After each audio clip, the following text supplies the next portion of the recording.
Welcome. This is James Corbett of the Corbett Report with your eye-opener report for BoilingFrogsPost.com. The old adage that knowledge is power has been apparent to warriors and would-be rulers throughout history.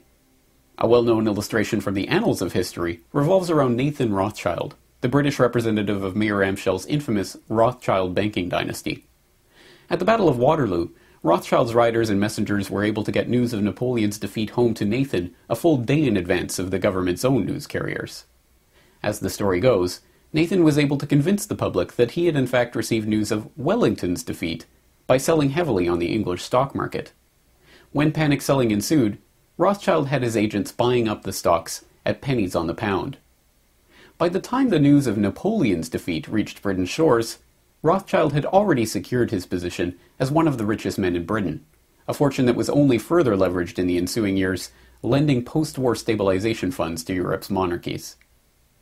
Regardless of the story's historical veracity, it serves to illustrate the fundamental precept: knowledge is indeed power. It also suggests a corollary: misinformation is a way of leveraging one's power over an enemy. This too is an ancient idea that has been used throughout the centuries as a tool of psychological warfare to confer one's army an advantage over its enemies. Military deception is an ancient and time-honored art. Throughout recorded history, military commanders have attempted to spread false news and seed false information as part of psychological warfare operations to deceive, confuse, and demoralize the enemy.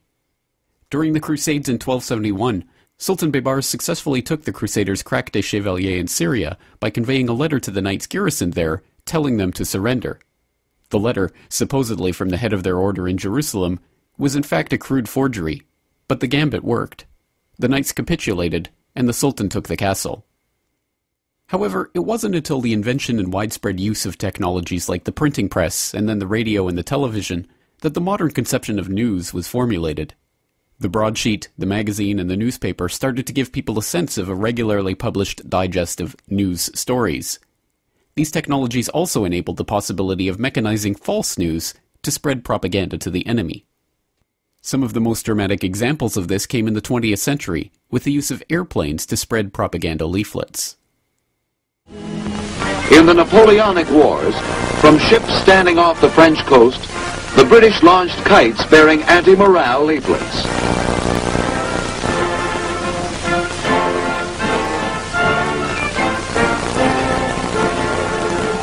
The employment of military aircraft in World War I made possible the wide dissemination of propaganda leaflets. The leaflet confronts the enemy soldier with a tangible propaganda message which he can keep and refer to. Leaflets also may be distributed by tactical, strategic, and liaison aircraft. This surrender leaflet was used against the enemy in North Korea.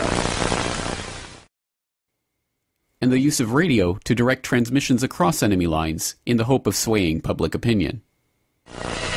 In support of strategic operation, radio may be highly effective, limited only by the range of the transmitter and the availability of radio receivers. Psychological warfare broadcasts are flexible and can be altered swiftly to fit a changing situation. This was by no means limited to psyops against the enemy, though. The very same techniques have been used throughout history to fool one's own troops in an effort to raise morale. In the Civil War, false news was routinely distributed to Confederate soldiers to boost their spirits before a battle, from false reports of Union General Ulysses S. Grant's death to rumors that a world war was about to break out, with England and France siding with the Confederates. In World War II, false news of reinforcements for the beleaguered American Filipino garrison resisting the Japanese invasion of the Philippines kept them fighting long past the point of their impending defeat.